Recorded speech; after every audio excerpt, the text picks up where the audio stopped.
Shalom mon frère, shalom ma sœur. Bienvenue à la Lucan F-Sun du développement humain intégral. Ce moment d'édification qui a pour but de t'aider à la construction d'une vie épanouie en prenant en compte tes domaines de vie spirituelle, sociale, professionnelle, familiale et pastorale.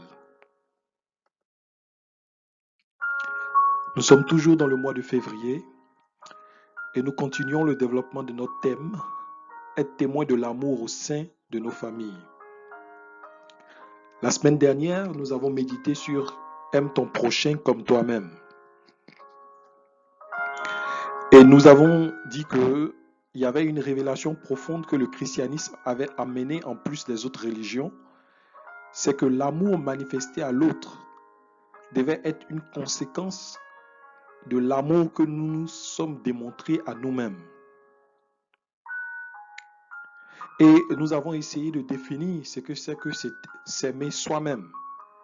Nous avons dit que s'aimer soi-même, c'était s'accepter, c'était pouvoir se tolérer, c'était pouvoir regarder en face ce que nous étions et s'ouvrir surtout à la grandeur d'amour que Dieu a pour nous. C'était de pouvoir se mettre à la place de Dieu qui nous a aimés le premier et de considérer l'être aimé que nous sommes vis-à-vis de Dieu. Et nous avons terminé en donnant 3 attitudes du manque d'amour de soi. Nous avons parlé de la mauvaise image de soi, qui était un signe qui démontrait que nous ne nous aimions pas nous-mêmes. Nous avons parlé de l'auto-jugement sévère, quand nous étions sévères vis-à-vis de nos actions, et nous avions parlé du fait que nous tolérions des pensées et des émotions négatives qui sabotaient notre bonheur interne et qui faisaient que nous perdions encore et encore en estime de nous-mêmes. Le développement de notre thème être témoin de l'amour au sein de nos familles. Et cette semaine spécifiquement, nous allons encore voir une autre dimension de ce thème à l'amour, toujours notre texte de référence de 1 Corinthiens chapitre 13. Aujourd'hui, nous allons méditer les versets 4 jusqu'au verset 7. L'amour prend patience, l'amour rend service, il ne jalouse pas, il ne plastronne pas, il ne s'enfle pas d'orgueil, il ne fait rien de laid, il ne cherche pas son intérêt, il ne s'irrite pas, il n'entretient pas de rancune, il ne se réjouit pas de l'injustice, mais il trouve sa joie dans la vérité, il excuse tout, il croit tout, il espère tout, il endure tout. Voici la parole de Dieu, que Dieu bénisse sa parole. Bien-aimés frères et sœurs, on a très souvent lu ce passage et médité sur ce passage.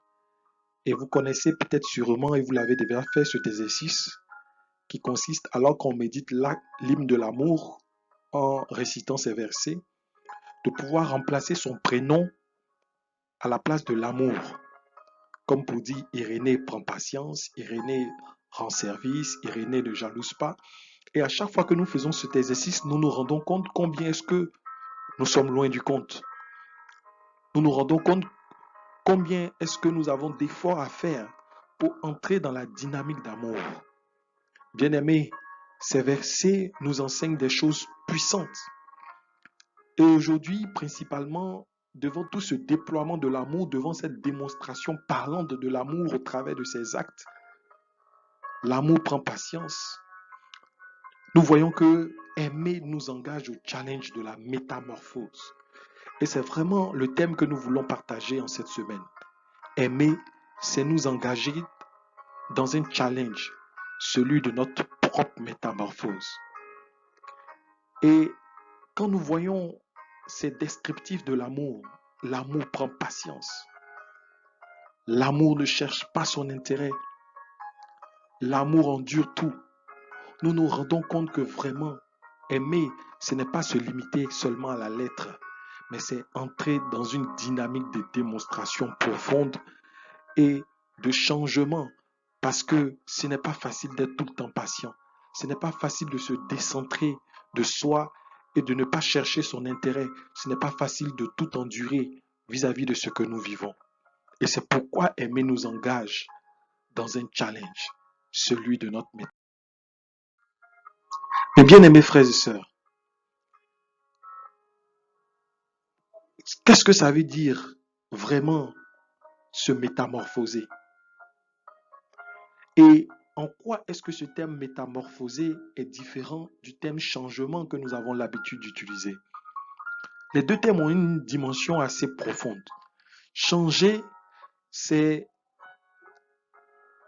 quitter de référence, c'est adopter une autre référence. Alors que métamorphoser, c'est accepter d'abord son état, accepter d'abord ce qu'on est, aller au-delà de la forme, c'est-à-dire prendre pour appui déjà ce qu'on est et bâtir sur ce qu'on est pour arriver à trouver autre chose par rapport à ce qu'on est. C'est pourquoi l'amour ne nous fait pas changer forcément, mais l'amour nous introduit dans une métamorphose. Parce que l'amour nous permet nous-mêmes d'abord de nous aider, de nous aimer, de regarder ce que nous sommes, d'accepter notre forme première et ensuite nous introduit dans un mouvement qui nous permet d'aller au-delà de cette forme. Et c'est ça la métamorphose.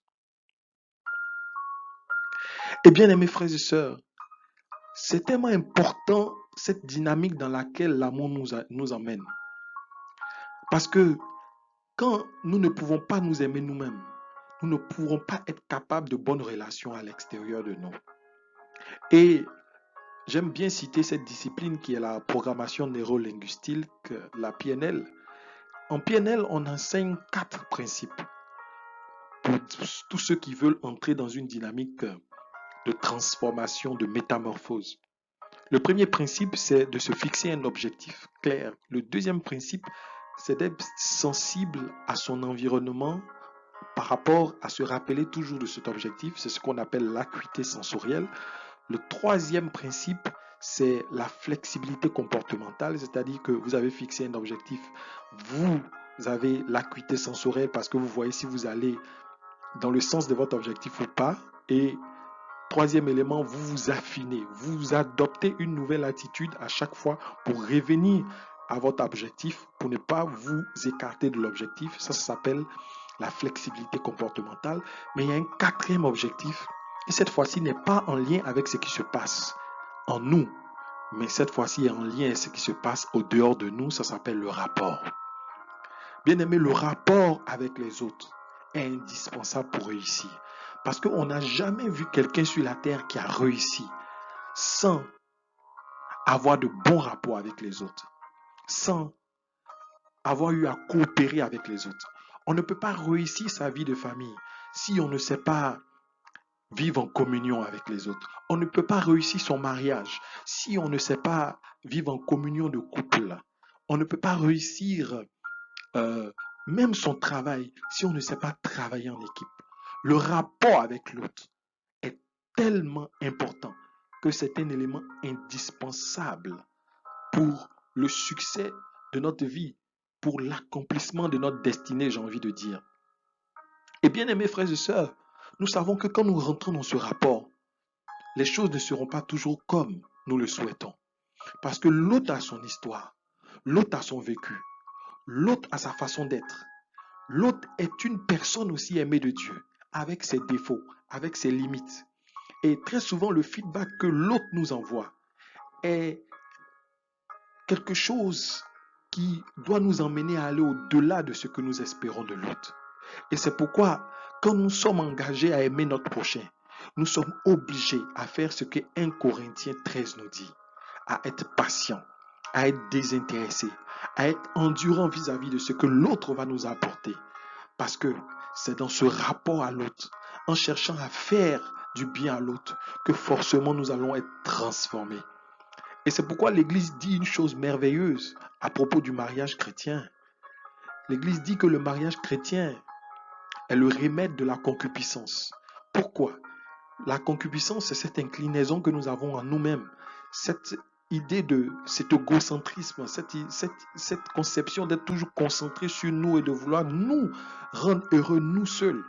Or, quand on se marie, on a cette maturité d'aller devant l'église pour dire, je m'engage non pas à être heureux, mais je m'engage à rendre heureux. Et c'est pourquoi nous avons ce remède à la concupiscence. Parce que désormais, nous nous engageons à être challengés nous-mêmes en voulant faire du bien à l'autre.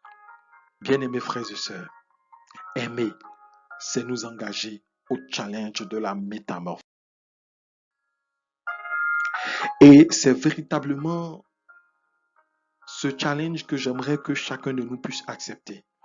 Dans notre relation avec nos frères et sœurs en famille, nos familles ne sont pas peut-être le reflet de tout ce qu'on espère, mais si nous voulons être véritablement des personnes qui impactent, nous devons accepter d'être patients, accepter d'être désintéressés, accepter de tout endurer. Parce que en acceptant ce challenge, nous nous engageons nous-mêmes dans une métamorphose profonde de notre être pour pouvoir être complètement développé et pour pouvoir être aussi un acteur pour le développement de tout homme et de tout l'homme. Que Dieu nous bénisse. Amen. Amen. Amen.